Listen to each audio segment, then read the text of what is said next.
Today I will be showing 6 ways Pacific Drive is similar to Subnautica, and if you're a fan of Subnautica, why you should really check it out or you will be missing out big time. A couple of videos ago I have created a list of the games that scratch that Subnautica itch, and since that time I have not played Pacific Drive or its demo. I made a speculation that Pacific Drive just might be the next big thing that will scratch that itch in a big way. So you're probably wondering, well, survival joke, does it? Short version, yes and no, and before I totally confuse you, the long version is more along yes. It scratches that itch in a way more places than you would imagine, but it does not do it in the places that you would typically look.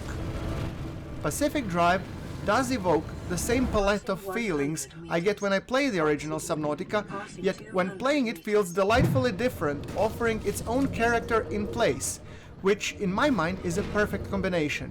You will hear more about it from other YouTubers talking about the games being similar, but very few will tell you why. So, after playing the demo for about 15-ish hours and having a full early access release for another 8-ish, I feel I have finally gotten the grips and I'm ready to do a deep dive and show you all the ways Pacific Drive is similar to Subnautica, hopefully giving you the clarity to decide if it's the right game for you. And we will start with the broad stuff and get in more laser focused as we get along. Also, I will be mainly talking about similarities, but then I will be touching on some distinctions. So, let's go into the similarities. First off, in the broadest sense, both Pacific Drive and Subnautica are a narrative-driven survival and crafting games, with high emphasis on exploration, and this is what sets them apart from many other survival games that are primarily survival and crafting focused. Don't get me wrong, both Pacific Drive and Subnautica are heavy on the crafting aspect, but it's the narrative that drives you to go further and explore deeper into the exclusion zone or the depths of the planet 4546b. It is your own curiosity of unraveling the story and the mystery of the world that you find yourself into that drives you further rather than the desire to craft that next tier survival item. Secondly, we could talk about the introduction being similar, but let's face it. Tell me a survival game that does not begin with an accident that drags you in your world that you're forced to survive in. It's just the curse of the survival games nowadays. And the only real difference is what that accident is. However, there is a very clear similarity story-wise between Pacific Drive and Subnautica, and that is the way narrative is being delivered by environmental storytelling through radio chatter, survival notes, telling the stories of the people that used to inhabit these worlds. Both games do a fantastic job in that regard, and this is the brilliant game design that works perfectly with both games. Both the audio logs of life pods in Subnautica and the radio chatter of the scientists left in the Olympic exclusion zone in Pacific Drive are strongly written and deliver the story in bite-sized chunks that provide the backdrop while I'm doing something like salvaging tasks or driving around in my vehicle of choice. The third item is the early game paranoia. While in Subnautica your primal fear comes of you being new to the environment and figuring how much deep can you go with your oxygen reserve and what kind of wildlife will you encounter there, in Pacific Drive the same feeling comes from not knowing how long can you last in the zone on those early missions and how dangerous and scary the initial anomalies you will encounter. I have found that between the murky depths of the planet 4546b and the thick fog or the pitch-black darkness of the Olympic exclusion zone, I was equally terrified of the setting as I was on the encounters I had. Also, in both games, there is an equal feeling of satisfaction of making it back to your home base by the skin of your teeth, where you clench your fist and shout out loud, "Yes, I did it." I can do it.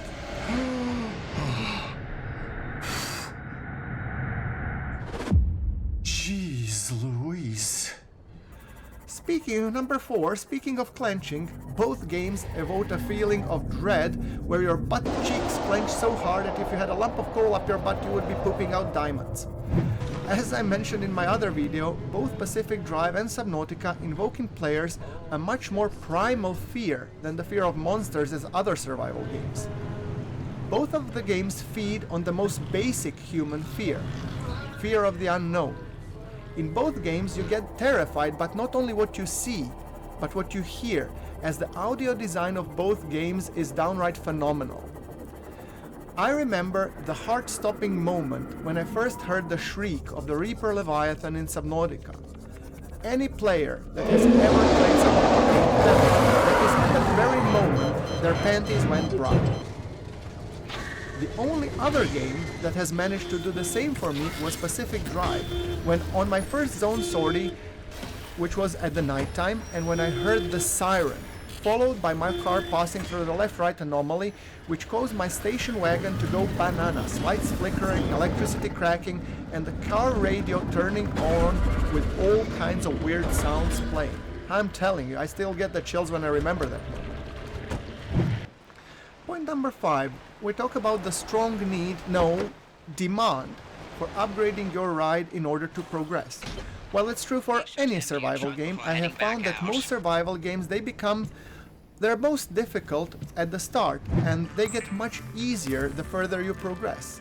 In this respect, both Subnautica and Pacific Drive will throw you a curveball right there. The Olympic exclusion zone in Pacific Drive is equally as beautiful and mysterious as the depths of the planet 4546b, and venturing too far early on without the proper gear has a good chance of killing you outright. Whether it's by misjudging your oxygen reserve or relying on a semi-bold spare tire to get you up that crucial hill, you will die. Slowly grinding materials and hoarding stuff, crafting upgrades, and then carefully planning your each mission is the way to go in both games.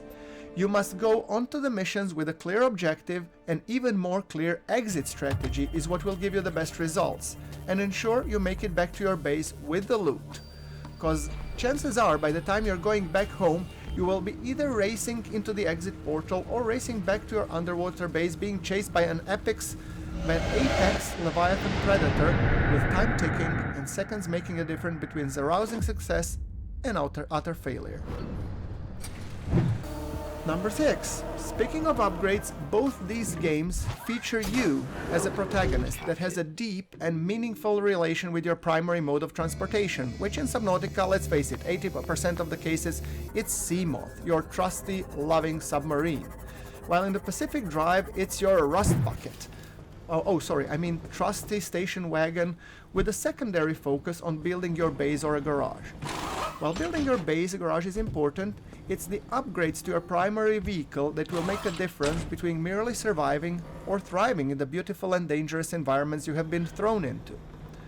Pacific Drive, despite having fewer vehicles, well, your station being the only one, goes to much greater depths in terms of customization here by providing you not only with a detailed progression path in terms of the stuff you can build to protect the environment, but also the technologies where you can turn in some dangers of the zone into your best friends. For example, the possibility to recharge your car battery by the way of the lightnings that would normally fry your circuits and causing it to develop all kinds of quirks. Speaking of quirks, there is one clear additional design choice which sets Pacific Drive apart from Subnautica. And that is, your car is essentially haunted, and it can and will develop quirks that can and will drive you mad on some occasions. While some of them are as harmless as lights going flickering out or when the steering wheels goes full left or the right side, there are others like popping up the hood when the car starts driving forwards or backwards. Some of them will make you question your sanity, and this is one of the small details that just shows the amount of attention of details to this game, and I love it. Some of the more obvious differences that still need to be mentioned, but is, for example, the setting. Pacific Northwest is outwards beautifully detailed forested area which people have abandoned, while the depths of the 4546b are a beautiful underwater alien environment. So visually very, very distinct and very, very different. And the second is that when we're talking visuals, we're talking also the visual art style. Pacific Drive is more 80s and Stranger Things kind of vibe, while Subnautica is more sci-fi, alien tech, and this is shown everywhere, both in-game and the UIs and menus.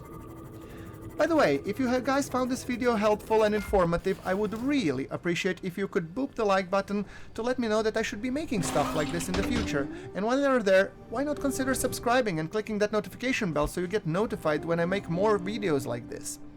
Thank you for your support, it really means a lot to me. But to summarize everything said above, due to the many similarities between Subnautica and Pacific Drive, both games evoke the same feelings of mystery, fear, downright terror when exploring the worlds, while providing the same feeling of accomplishment when coming back to your home base and garage after a successful mission. However, if you are too superficial to look at both games at the first glance, you could easily miss just how much similar those games are due to them looking vastly different, if you didn't know where to look. What are your thoughts about the similarities between the two games? Did any one of you find those similarities, or do you feel completely different to you? Whatever your thoughts, I would like to hear them in the comments below. This guy is sick. Thank you very much for watching, Seriously and I'll sick. see you in my next video.